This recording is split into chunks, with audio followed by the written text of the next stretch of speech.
Welcome students, myself Dr. Sandip, Assistant Professor of Zoology Department, Barakpur Rashtraguru Surendranath College, and today I will be delivering a topic of the ecology paper of first semester, and today's topic is community ecology. So let's start with the slides. So before studying community ecology, we need to know what is community.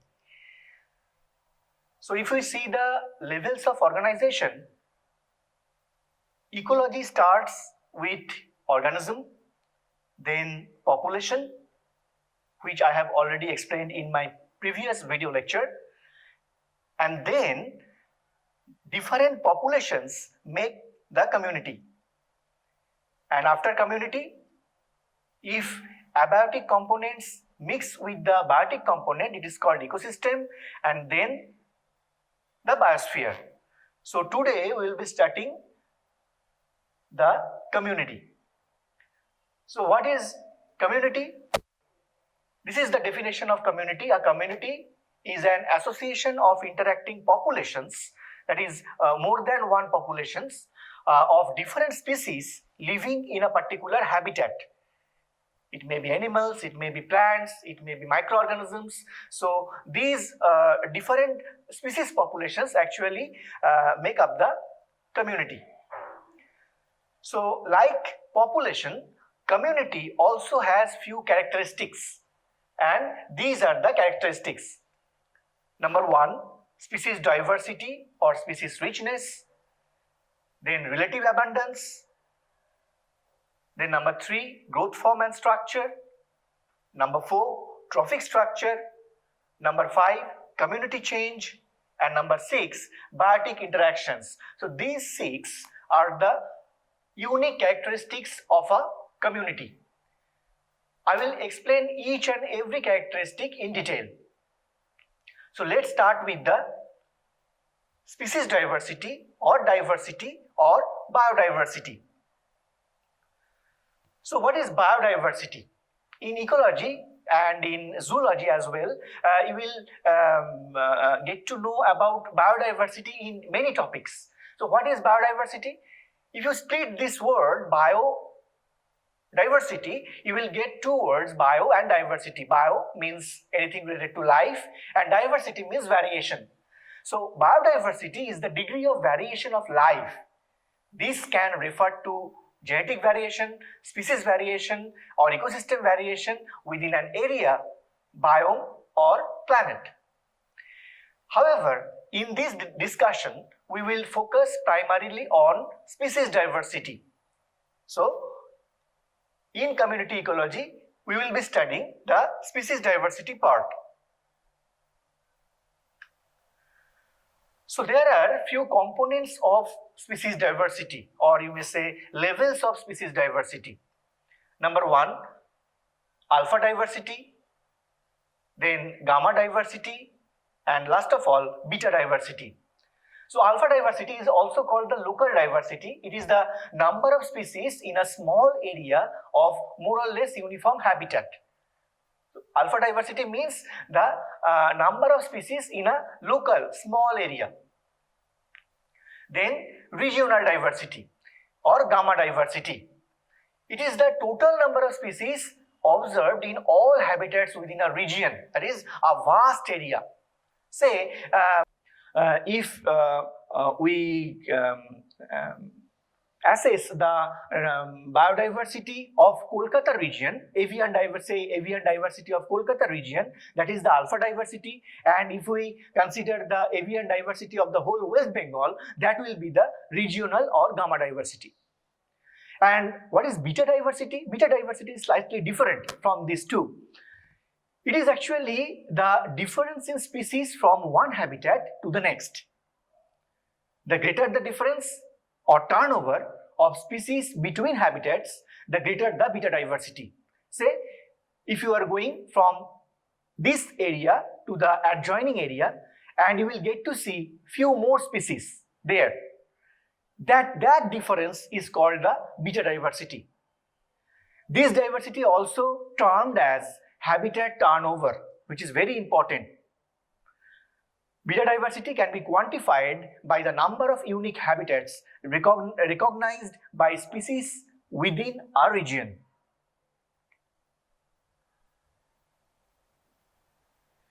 And these three components of biodiversity or species diversity are related by this equation, that is alpha equals to gamma by beta, or it may be written as gamma equals to alpha into beta. Now, how to measure the alpha, beta and gamma diversity of an region? So this is the region, that yellow portion, and there are 4 habitats, green portions. 4 habitats are there, in which in one habitat there are 2 species A and B, another one only A, in another habitat only B, and in the 4th one again A and B. So how to calculate? First of all, we need to calculate the gamma diversity, that is the regional diversity. So here gamma diversity is equals to 2. That means in the whole region there are only 2 species, 2 variety of species, small a and small b. Then we need to calculate or measure the beta diversity, which is 3. Beta diversity means, I have already told you, that number of unique habitats. So there are 3 unique habitats: a habitat with species A, habitat with species B, and habitat with species A and B. So there are 2 habitats including species A and B. So we will consider 1. So there are 3 unique habitats, that is why beta 3. And alpha we need to calculate from the equation, that is gamma by beta, that is 2 by 3. So this is the way you can calculate any type of alpha, beta, gamma diversity of any region.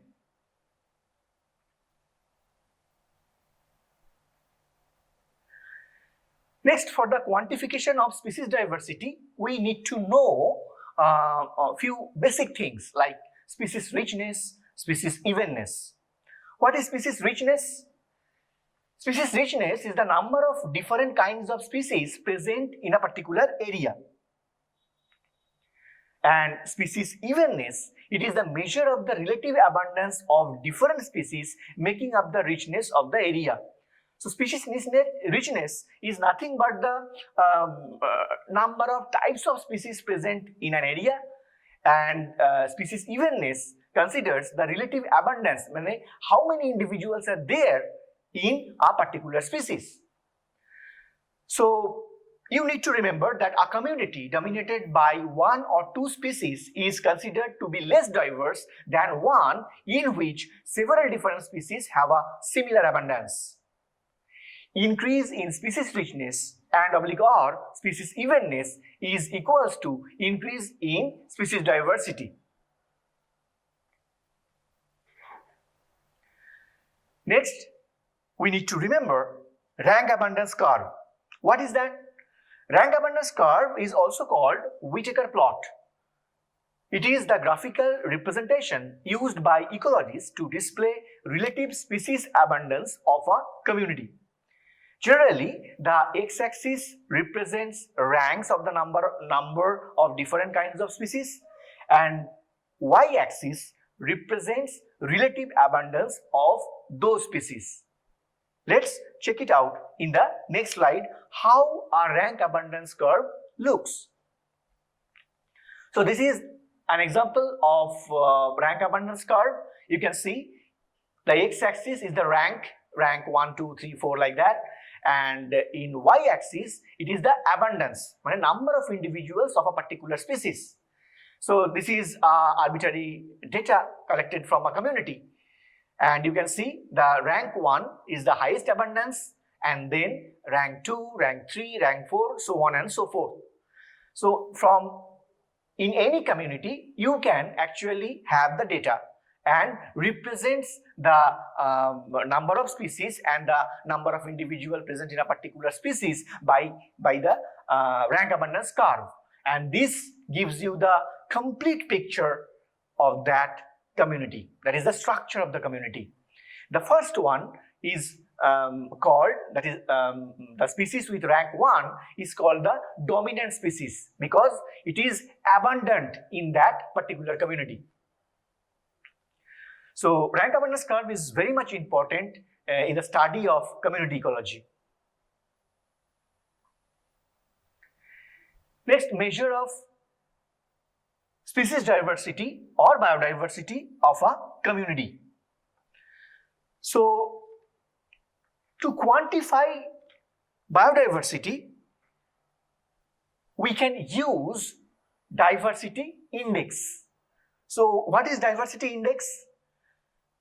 A diversity index is a mathematical measure of species diversity in a community. Diversity indices provide more information about community composition than simply species richness, that is, the number of species present. They also take the relative abundances of different species into account. So there are different types of diversity indices there, and few of them, for example, you may remember, that is Simpson's diversity index and Shannon diversity index. Now next, move on to the next part. Next, characteristics, that is growth form and structure. So if you see, first of all, I would like to say that most of the study of community is carried out in plant community because it is easier to measure plant community because they are not moving, they are static. And that's why I am here giving the example of plant community as the growth form and structure. When you go to a forest, you may find there are different forms of plants, different structure of plants. Like there are herbs, there are shrubs, there are trees, there are lianas, and many more. So this is the picture of a tropical rainforest where you may find different layers or stratas, So if there are various growth form and structure in a community, that ultimately leads to the stratification of the community. That community will be much more complex. And here you can find there are different stratas like upper one emergent layer, then canopy layer, then understory, and then forest floor. So whereas if you go to a grassland, you will find most of the time one layer or maximum 2 layers. So if there are more stratas or layers in a community, and that community, there will be many more niches, and the biodiversity of that community will be higher. So you should relate like this.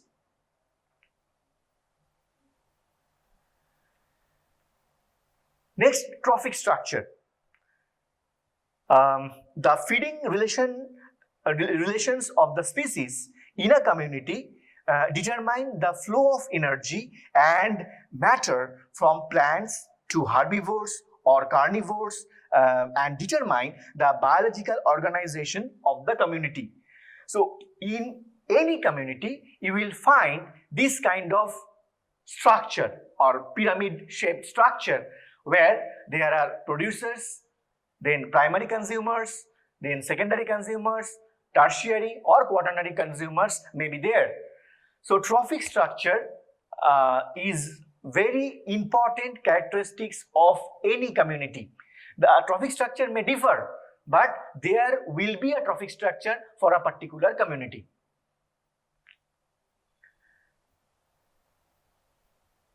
Next, community change. No community is static. Community changes over time.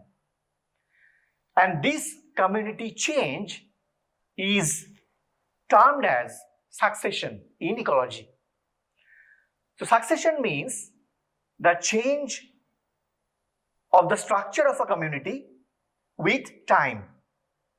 So there are two types of succession, primary succession and secondary succession. So this is the picture of the primary succession, where a community starts from a bare rock. There are no trace of life in the beginning. If enough time is given, then that bare ground will be colonized by the pioneer species, and then intermediate species, and ultimately climax species. Those species that come late in a succession process. And see how it changes over time. Hundreds of years it may take to convert a bare rock or bare ground in a to a forest community. And the second one is the secondary succession. Secondary succession means here there is a part of root, fruit or seeds in the soil. So it is not, this type of succession do not start from the zero. So there are a pool of life forms in the form of root, seed or plant parts, from where the succession starts. And this is much more faster than the primary succession. And this type of succession also have pioneer species, then intermediate species, and ultimately climax species.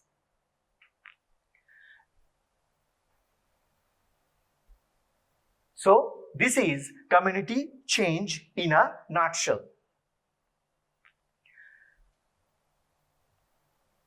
Now the last characteristic of community, that is biotic interactions. As there are different species are present in a community, there should be some kind of interactions. And these are the list of interactions you may find in a community. You may find a combination of these interactions in any community. So what are the types of biotic interactions? It is neutralism, amensalism, competition, mutualism, commensalism, and predation or parasitism. So I will explain each one. Let's start with the neutralism.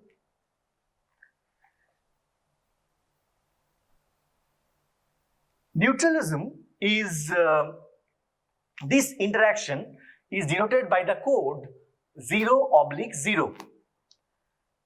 It describes the relationship between two species which interact but do not affect each other. That is why for one species it is 0, for another, that is second species, it is also 0. So they do not affect each other. True neutralism is very rare in nature. Next, amensalism. Amensalism is represented by 0-. So you can understand that it is a relationship or interaction in which one organism is harmed, that is -1, while the other is neither benefited nor affected, that is 0. This occurs when one organism secretes a chemical compound as part of its normal metabolism that is detrimental to another organism. That is, it is also called allelopathy. The third one is competition. You should remember, competition is represented, most of the students answer the competition should be +-. Actually, it is not.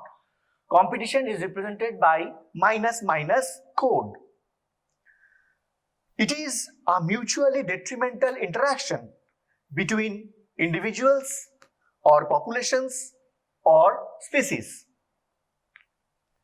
It can be defined as an interaction between organisms or species in which the fitness of one is lowered by the presence of another.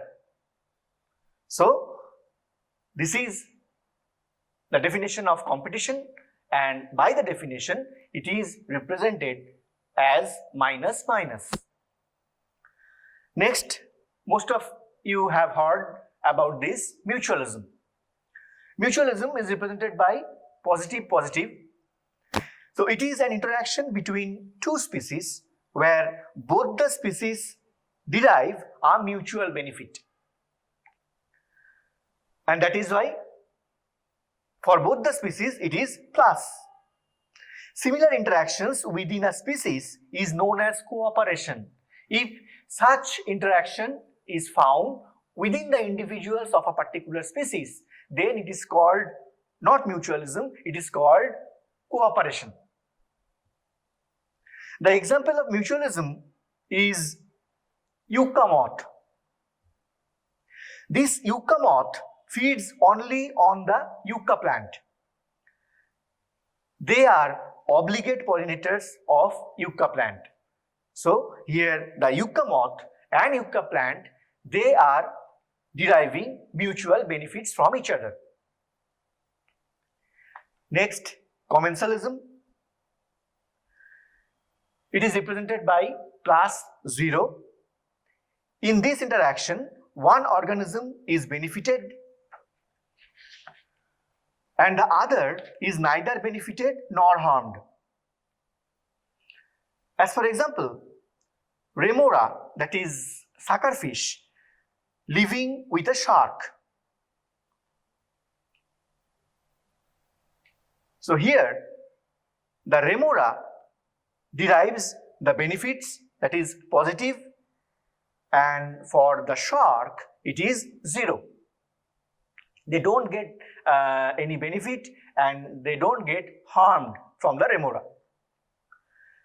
And the last one is very important, which is predation or parasitism, which is denoted by positive and negative. So here, one organism is benefited, that is the predator in case of predation and parasite in case of parasitism. Whereas another organism is harmed, that is prey in case of predation and host in case of parasitism. Except these 6 types of biotic interactions, there is another category which is known as symbiosis. It is not mentioned in the slide, but you should know. What is symbiosis? Symbiosis means living together. It is the ecological relationship between 2 or more organisms living closely together with some form of feeding relationship involved. 3 main symbiotic relationships are mutualism, commensalism, and parasitism. So, this is all about the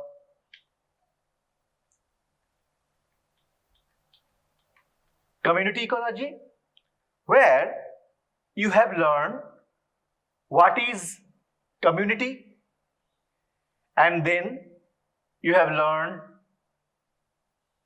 the characteristics of community, and those are species diversity or species richness, relative abundance, growth form and structure, trophic structure, community change, and biotic interactions. In species diversity, you have learned what is biodiversity and what is species diversity. Then components of species diversity, that is alpha, beta, and gamma diversity. This is the relationship between 3 components of diversity. Then you have learned how to calculate the alpha, beta, gamma diversity of a community. Then quantification of species diversity, where you have learned few basic things like species richness and species evenness, and then rank abundance curve. You have also learned the diversity index, and then the characteristics, growth form and structure, trophic structure, community change. In community change, you have learned primary succession and secondary succession. And ultimately, the community ecology ends with the biotic interaction part, where you have learned 6 types of biotic interactions present in a community: neutralism, amensalism, competition, mutualism, commensalism, predation, and parasitism. So this is all for today. Thank you.